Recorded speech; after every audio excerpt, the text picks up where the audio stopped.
Ես գոհարս, մեղոք լի հոգովս տկար, նոր հաստ ձեռամփիմով գործեցի, ով կարդա, մեկ բերան ողոր մեզիս։ 19-րդ դարում նրան առևանգեցին հայ եկեղեցուց եւ վաճառեցին անգլիացիներին։ Մինչև 1899 թվականը այն գտնվում էր Լոնդոնի Վիկտորիայի եւ Ալբերտի թանգարանում։ 1977 թվականին վաճառեցին Իոհանեսբուրգ, Հարավային Աֆրիկա, ապա Ամերիկայի Միացյալ Նահանգներ։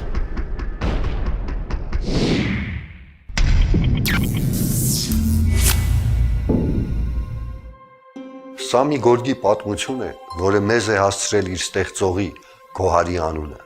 Աշխարհի տարբեր թանգարանների իսլամական արվեստի բաժիններում դեռ ցուցադրվում են Գոհարի, Հռիփսիմեի, Անահիտի, Փառանձեմի ու Գայանեի ձեռքերով գործված գորգերը։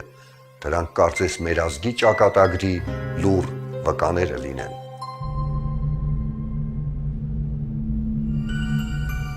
Դժվար է ասել, թե որտեղ է գործվել առաջին գորգը։ Մի բան հաստատ է, որ եթե այս գորգերը չլինեին, մեր կյանքը փոքր-ինչ ավելի գորշ միապաղաղ կլիներ, բայց գորգեր կան, որոնց նախշերի ետևում մի ամբողջ կյանք, իմաստ է թաքնված։ Գորգերին այդ վերագրել են նաև բուժիչ հատկություններ եւ ոչ միայն նրա համար, որ այդ գորգերը գործվել են բնական բրդից, թելերը ներկվել են բնական ներկերով, այլև կարծել են, որ նրանց նախշերի ետևում յուրահատուկ ուժ խորհուրդ կա թաքնված։ Հայկական գորգերի հիմնական եւ կարևոր առանձնահատկությունը դրանց զարդանախշերն են։ Հայկական զարդանախշերից եւ ոչ մեկը հենց այնպես հյուսված չէ,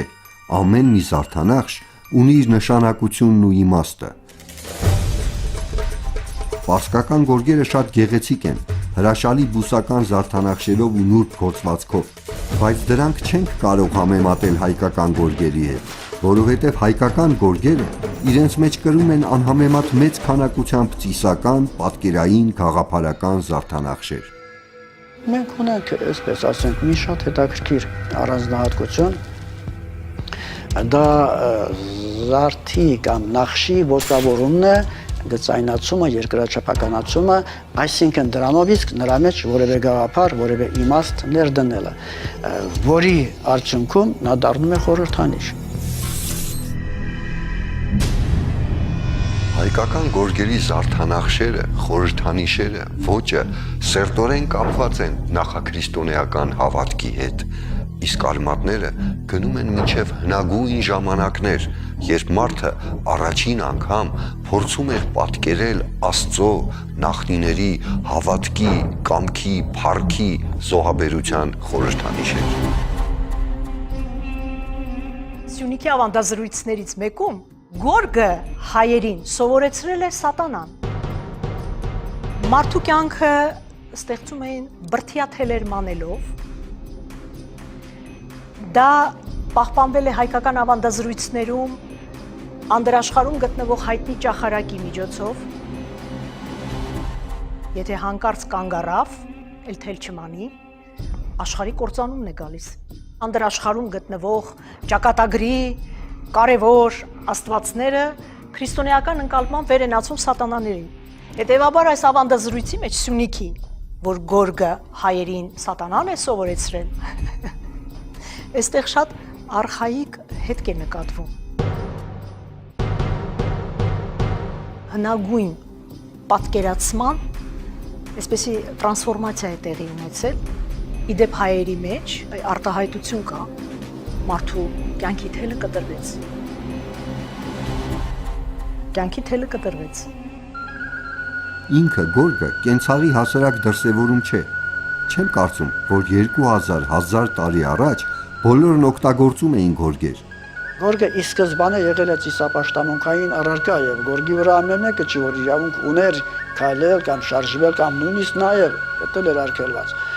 Գորգը ինքը սրբազնացված տարածք էր, այդտեղ կարող էր բազմել միայն սուրբը, քուրմը, առաջնորդը։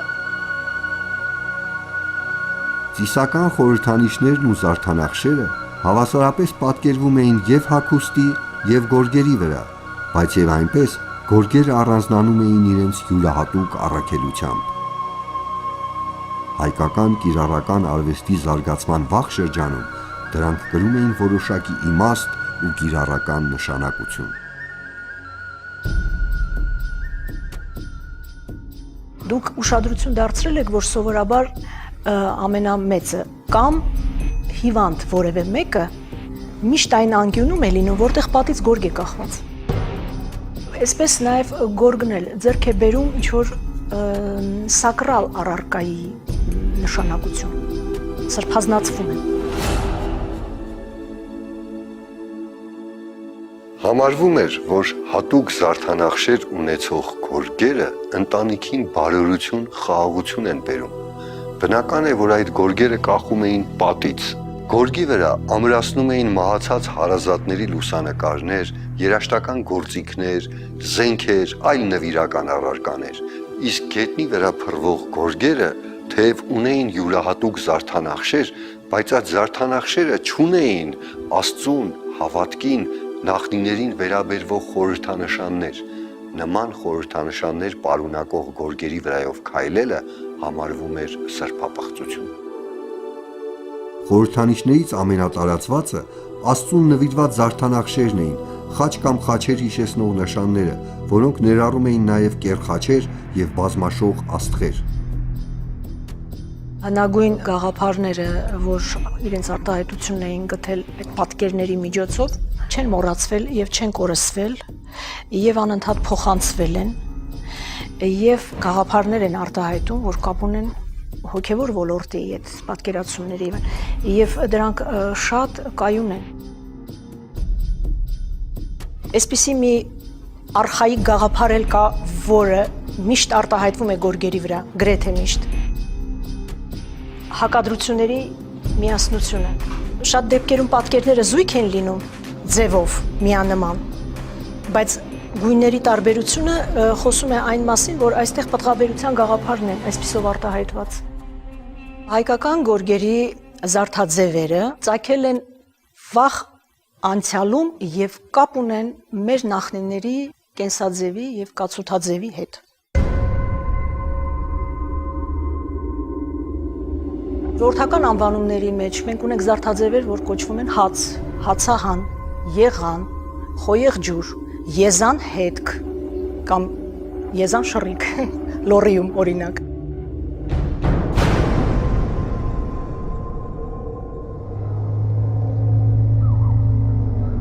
Հայկական լեռնաշխարհի տարածված խորհրդանիշներից էին վիշապները։ Եվ միշտ չէ, որ վիշապը խորհրդանշում էր չարիքը կամ չար ուժերին։ Հայկական նախաքրիստոնեական հավատում չկար բացարձակ չարի հասկացությունը։ Վիշապը մարմնավորում էր լոկ տարերքը, որը կարող էր լինել թե չար եւ թե բարի։ Մեր գորգերի մի ամբողջ ենթատեսակ կրում է հենց վիշապագորգ անվանումը։ Վիշապագորգերը դրանք հայոց գորգագործական մշակույթի առավել հետաքրքիր գորգերից են, հայտնի են դրանց վաղ նմուշները 14-15-րդ դարերից, դրանց ավանդույթների շարունակությունը տեսնում ենք Արցախ, Սյունիքի գորգագործական կենտրոններում։ Բոլոր տիպերը, որոնք առնչվում են դասական վիշապագորգերի հետ, իսկ դրանք մոտ 10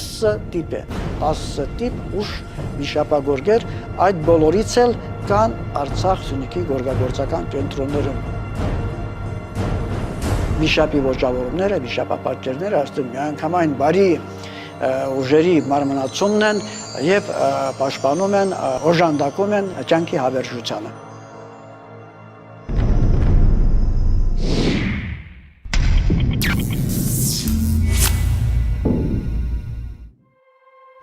Եվ իրոք, հայկական գորգի հիմնական առանձնահատկությունը պարզ իրողության բացակայությունն է, խորհրդանշանն է հայկական գորգի զորությունը, ինչպես խաչքարերն ու ձեռագրերը, այնպես էլ հայկական գորգերը իրենց մեջ անպայմանորեն որոշակի հաղորդագրություն ու իմաստ են կրում, հաղորդագրություն, որն ուղղված է հետնորդներին, ով կարդա մեկ բերան ողորմի զիս, շատ նման է մեր ձեռագրերի հիշատակարաններին։ Միջնադարյան Եվրոպայի հայտնի գեղանկարիչներ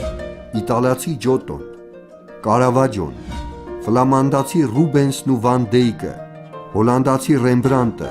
Վերմեերը եւ այլ բազում ստեղծագործողներ իրենց կտավներում անմահացրել են հայկական գորգը։ Եվ ապա ինչու եւ ինչպես է հայկական գորգը միջին դարերում հասել Եվրոպա։ Միջնադարում գորգերը Եվրոպայի ներմուծվում հիմնականում Փոքր Ասիայից։ Այստեղ բնակվող ժողովուրդներից միայն հայերը ունեին գորգագործության դարավոր կայուն ավանդույթներ։ Հայկական գորգը առանձնանում էր իր յուրահատուկ նախշերով եւ բարձր որակով։ Եվ զարմանալի չէ, որ համաշխարհային շուկայում հայկական գորգերը ունեին մեծ հռչակ։ Հայ վաճառականները հատուկ արտոնություններ ունեին Լեհաստանում։ Ստեփան Բատորիա թագավորի հրամանով 1585 թվականին գորգերի ստեղծման ու վաճառքի անխախտ իրավունքը Ռեջ Պոսպոլիտայում 20 տարով հանձնվեց հայ ազգի Մուրադ Յակուբովիչին, իսկ 1601 թվականին Լեհ թագավոր Սիգիզմունդ III հայ վաճառական Սեֆերի Մուրադովիչին հանձնարարում է իր դղյակի համար գորգեր մատակարարել։ Մեգերյան կարպետը այն եզակի ընկերություններից է, որին հաջողվեց պահպանել հայկական գորգի հռչակը ոչ միայն Եվրոպայում, այլև ողջ աշխարհում։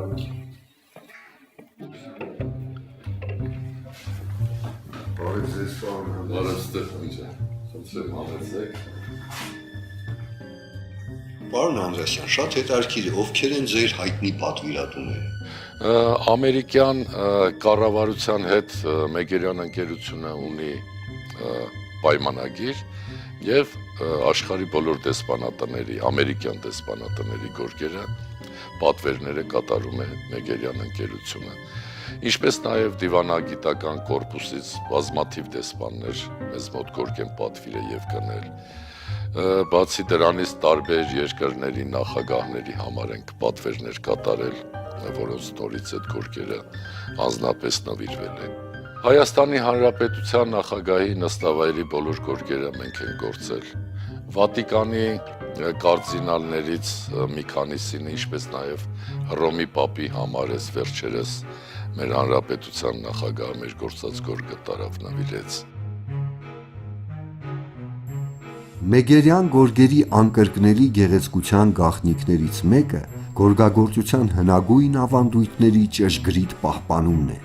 Դա վերաբերում է թե գործելուն եւ թե մանվածքի նախապատրաստմանն ու ներկմանը։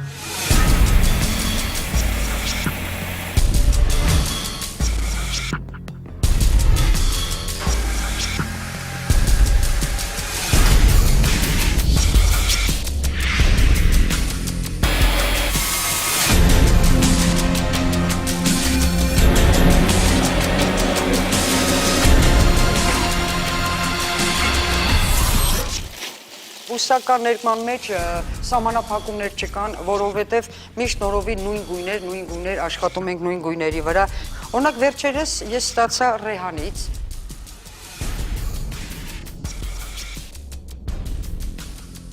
մեր այս բուսական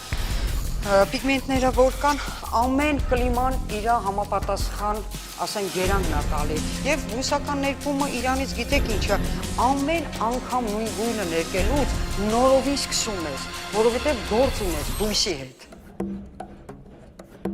Կարելի է ժամերով հետևել այս հրաշքին։ Հաստոց տավիղների մոտ նստած աղջիկները կարծես հմայված էին իրենց գործիքների արձակած միատոն երաժշտությամբ, իսկ նրանց բարակ ձեռքերը ստեղծում էին զարդապատկերների կախարդական մեղեդին։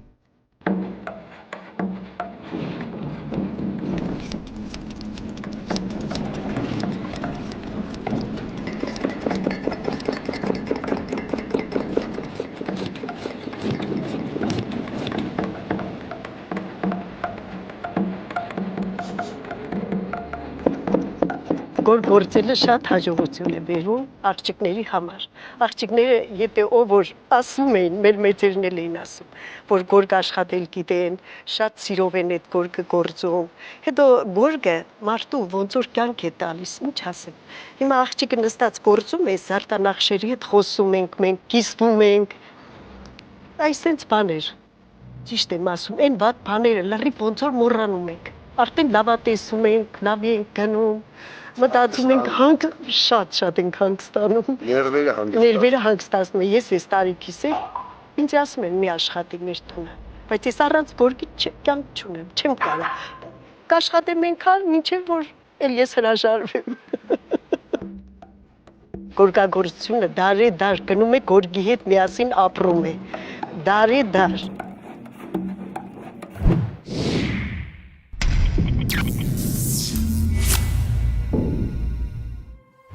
Աշխարհն այսօր հիանում է պարսկական, չինական եւ այսպես կոչված փոքրասիական ու կովկասյան գորգերով։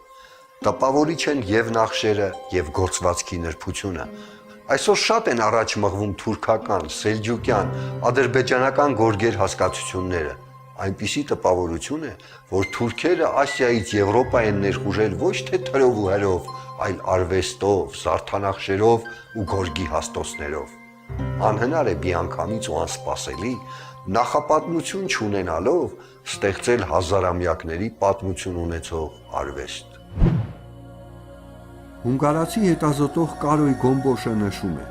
արաբ ճանապարհորդները 10-րդ դարում մեզ են թողել տվյալ դարաշրջանը բնորոշող արտադրանքների ու ապրանքների ցանկը։ Սակայն նրանց ճանապարհային նոթերում մենք չենք գտնում որևէ վկայություն սելջուկյան արհեստագործական արտադրանքի մասին, եւ միանգամայն անհասկանալի է, թե ինչու է այս փաստը անտեսվել հետազոտողների կողմից։ Մեր հարևանները, որ սեփականացնելու ձգտում ունեն, դա հասկանալի է։ Իրենք ոչինչ չեն ունեցել եւ բնականաբար, որպեսզի ազգ համարվեն, պետք է նաեւ ազգին բնորոշ ինչ-որ բաներ էլ ունենան։ Սա նոր երևույթ չի,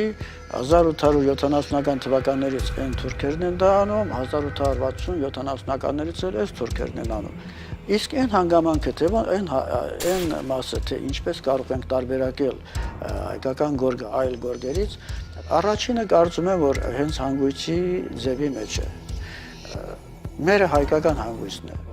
Հենց պարսիկները անվանում են մեր կրկնակի հանգույցին Արմանի բաֆ, այսինքն հայկական աշխատանք։ Եվ այսպիսով հայկական հանգույց, տեսնենք ինչ բան է այդ հանգույցը։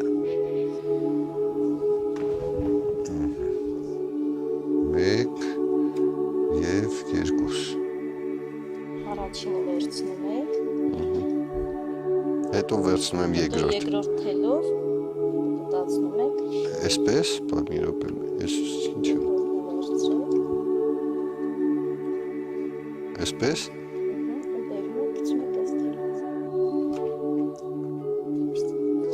Այսպես։ Ես անտաղանդ եմ գորգագործության հարցում։ Չեք կարող։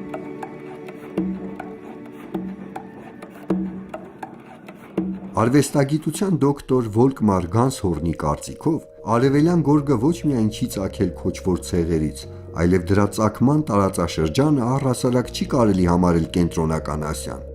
Արևելյան գորգի ծագումը վերագրվում է հայկական լեռնաշխարհին, որը փռված է արևմուտքի, հյուսիսի եւ հարավի հնագույն առևտրային ճանապարհների վրա։ Հայկական որոշ գորգեր արդեն կարծես թե հենց հայկական անվանումներով էլ փորձում ենք ներկայացնել որպես այդպեսին, ընդ որում սա առաջի հերթին արվում էր արտ երկրի մեր մասնագետների կողմից, Սան Ֆրանցիսկոյի հայկական գորգ ասոցիացիայի գերության ուրեմն մասնագետների ջանքերով մեր մոտ արդեն այդ բանը անում ենք, մեր արած աշխատանքներում հենց մեր տերմիններն ենք օգտագործում եւ սա կարեւոր է այն առումով, որ ի վերջո պետք է մի բեկում այդտեղ մտնի։ 1870-ական թվականներին բրիտանացի հնագետ Ռոբերտ Մերդոք Սմիթը Լոնդոնի Վիկտորիայի եւ Ալբերտի թանգարանի հանձնարարությամբ Իրանում արվեստի գործեր էր հավաքում։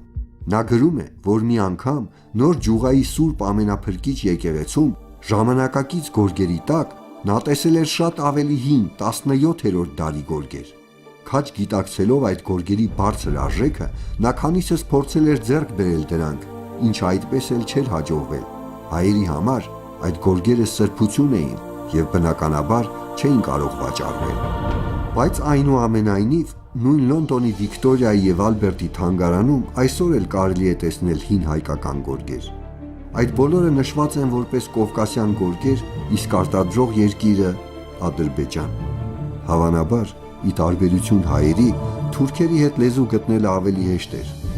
Խաչերով եւ սրբազան խորհրդանշաններով գորգերը, որոնք նրանց ձեռքն էին անցել գրեթե ձրիաբար, դժվար թե նրանց համար սուրբ եւ անգին լինեին։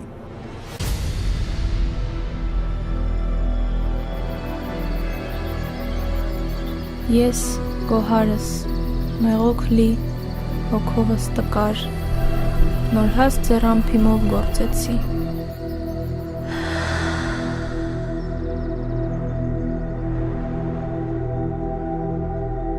Ահա որտեղից է հրաշքով ի հայտ եկած հազարամյա ավանդույթներ ունեցող թուրքական գորգի ծագման առեղծված։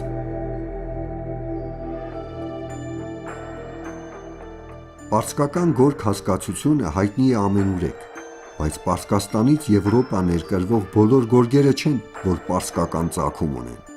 Գերմանացի արվեստաբան Վոլկմար Գանսհորնը ապացուցում է, որ հանրահայտ պարսկական գորգերի նախահայրը հայկական գորգն է։ 11-րդ դարի պարսիկ պատմիչ Աբու Ֆազա Բեակի խոսքերը անուղղակիորեն հաստատում են այդ տեսակետը։ Նա գրում է, որ ամենաթանկարժեք ընծաներից պարսից տիրակալները նախընտրում էին հայկական գորգը, ամենաարժեքավորը Վորդան կարմիրով ներկված կարմիր գորգերն էին։ Հենց Վորդան կարմիրով է ներկված աշխարհի այժմ հայտնի ամենահին գորգի մանվածքը։ Այդ գորգը հայտնաբերվել է 1949 թվականին Արևելյան Ալթայի Պազերիկ կոչվող բլուրում։ Պազերիկը իրենցն են համարում բոլորը, կրձերը, թուրքերը, էսծրանք, պարսիկները եւ այլն եւ այլն։ Բայց ես գտնում եմ, որ դա հայկական լեռնաշխարհում է ծագել եւ անմիջականորեն առնչվում է հայկական գորգերի հետ։ Նրա հանգույցը հայկականը, մեր այդ կրկնակի հանգույցն է, գեղազարդման համակարգը չափազանց մոտիկորեն առնչվում է եւ հայկական զարդարվեստին եւ այոց գեղազարդման ավանդույթներին։ Պազերիկի կենտրոնական դաշտը գեղազարդված է խաչազարդով, խաչազարդերի շարքերով։ Այստեղ մենք տեսնում ենք հենց այդ խաչազարդը։ Սա ընդհանրապես շատ տարածված, շատ սիրված զարդանախշ է հայոց մեջ, հայտնի է Զարդ աշխարհի անունով եւ մեր ուրեմն մանրանկարներում կա եւ ամենտեղ ընդհանրապես գորգերի մեջ տարբեր տիպերի գորգերի մեջ ինքը լայն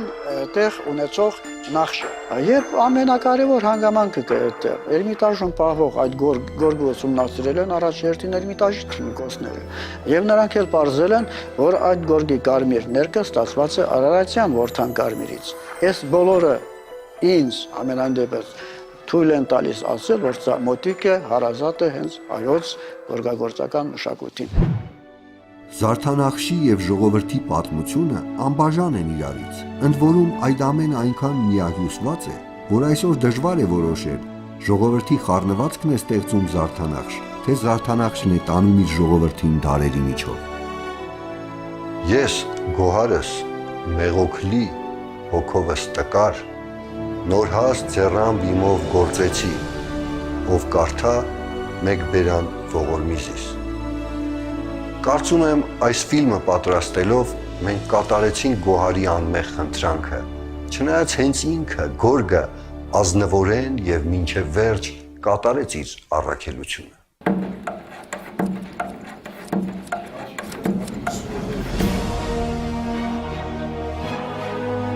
Դարեր առաջ Հայաստանի գյուղերից մեկից վտանգավոր ճանապարհորդության դուրս եկած այս գորգը ոչ միայն մեզ հասցրեց իր ստեղծողի անունը, այլև հաղթահարեց ամենահրեշավոր անարդարությունը կոչվել իր ստեղծողին ոչնչացնողի անունով։ Այսօր այս վիշապագորգերը կոչվում են ոչ թե Սելջուկ, այլ գոհար։